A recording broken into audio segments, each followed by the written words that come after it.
Okay, so let's talk about Orphan First Kill, our return to Esther, as we see Esther now being played by the same actress who played her 13 years ago. So it's kind of funny how they did this. I saw one tweet where they actually posted that some of the actors wore these really big platform shoes in order to seem bigger than Esther, who still is playing a 12-year-old at 20 plus years old. So very funny. We'll definitely try to link some of that in the description down below. But let's get right into this story, which very much so is a prequel to the first movie. So we actually learn of how Esther became Esther, because before Esther she was Lena, and she was a patient at this like ward where she was very much so kept, one of the most dangerous patients. That's what Anna is told, who is at the beginning of the movie just starting off here, and eventually sees Lena escape as well. So imagine that first day you're walking in, you're starting this new job, and they tell you, be careful, one of our most like dangerous patients just escaped, so watch out. You're just like, I quit. So Anna does eventually quit, however,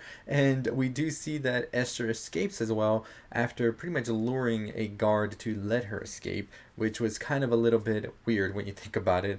And then we have now Esther showing up at Anna's home and eventually knocking her out.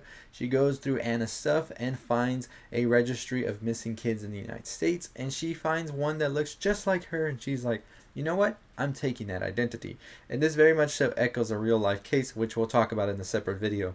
So I thought that that was definitely a interesting way to start things off. It really shows just how much Lena will go to, and pretty much just how insane and dangerous she can be, and we'll definitely see more of that in the upcoming scenes. So eventually she is taken to the family that she was missing from. Of course she is not, and she takes on the name of Esther, which is the daughter. The father of the family is very happy. He's relieved that their daughter is finally found.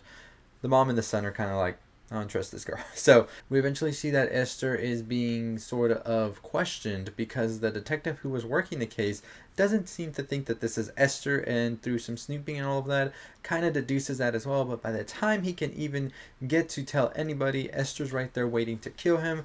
But then we see the mother of the family, Trisha, who is played by Julia Stiles, show up and kill the detective.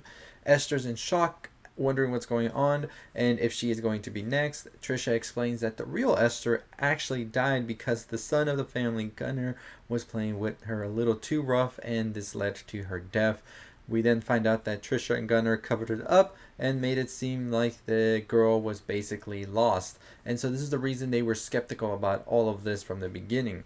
Esther is pretty much thinking, well, why do you keep me alive then? And Trisha explains that they have to because the dad was sort of in this slump throughout the whole time that the daughter was missing, and now he is full of life, so they're going to keep the charade going. So it's kind of a clever twist, I think. One I didn't see coming at all, and I didn't even expect there to be a twist in this, but we definitely see that both sides here are no good. So what eventually follows next is a cat and mouse game between Trisha and Esther that involves some pills, also a mouse, and just a lot of other shit that just is going to be completely batshit. Because Lena decides that the only way that she can sort of have Alan, who she has become fond of, which, I mean, if you watch the original Esther Orphan movie, you know that Esther was always sort of doing this for sure with the husband. So there's no shock here that we saw that coming for sure. But she has found this love for Alan that Trisha is mortified about and is trying to get rid of Esther as well. And basically, Esther loves Alan because of their sort of mutual appreciation of art. And Esther will do whatever it takes to be with Alan at this point. Of course, Trisha's not going to allow this. This is just completely insane. And I don't even know how Lena thinks they can get away with this as well.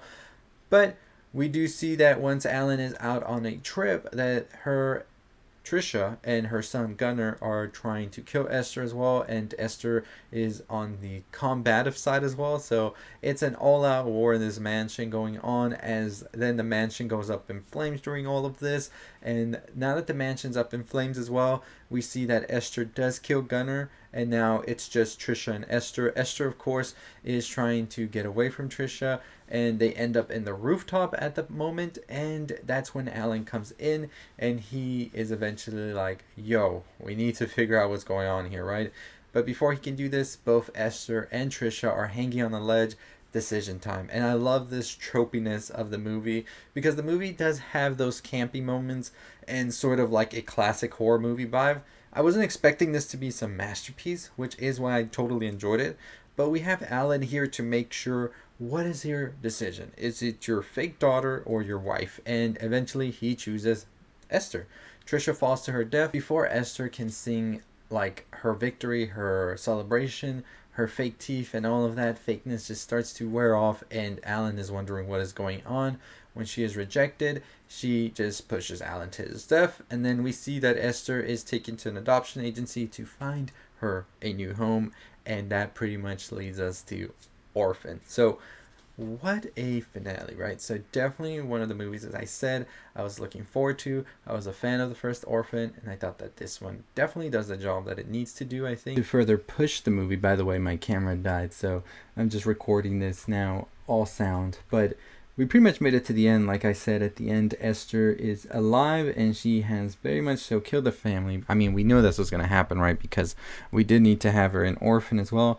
But yeah, like I said, we have her surviving here, and eventually Vera Farmiga is going to come through those doors and adopt her next, and we know what happens after that. So like I said, this is definitely a movie that I thought was not going to have any twists or turns. I thought it was just going to be a straightforward story of Esther, and that's why I kind of found it a little bit better as well, because it gave me that sort of like, wait, I did not see this coming with the mom and the son and all of this. So it kind of added more to that whole cat and mouse game that they were playing with one another, and I was very much so pleased with it in the end. So overall, I thought that this movie was great, definitely worth watching. If you've already watched Orphan, or if you haven't watched Orphan, you could definitely watch this one and then watch Orphan. Either way you watch it, I think you'll be fine. So definitely one I recommend for sure. But let me know your thoughts, your opinions on this movie. Did it shock you? Did you like it? Are you a fan of the original Orphan? And also let me know, what else are you watching this weekend. I definitely want to check out Glorious, which is a movie on Shudder. I do want to check out some other movie. I forgot that. Actually, now I remember. It's Aubrey Plaza's new movie, Emily the Criminal, which just sounds incredible. So I'm excited to check out those movies and some other ones. I'll have some more videos for y'all as well. I am working on the Pretty Little Liars Season 2 theories. That should be out tomorrow. I was trying to get it out today, but it's just been a long day, and I'm preparing some stuff as well that I'm going to be doing on the channel. Also, that will be more of a vlog, so you'll check that out for sure, probably Monday. But anyways, as always, I'll see all of you next time. Let me know your thoughts and opinions on Orphan and what you think. And as always, we're on the road to 25,000 subscribers, so if you have not subscribed to the channel, what are you waiting for? Hit that subscribe button, hit that notification bell. On the road to 25,000. Can we get 24,000 by the end of the weekend? That's our goal. But as always, I'll see y'all next time. Stay safe, stay positive.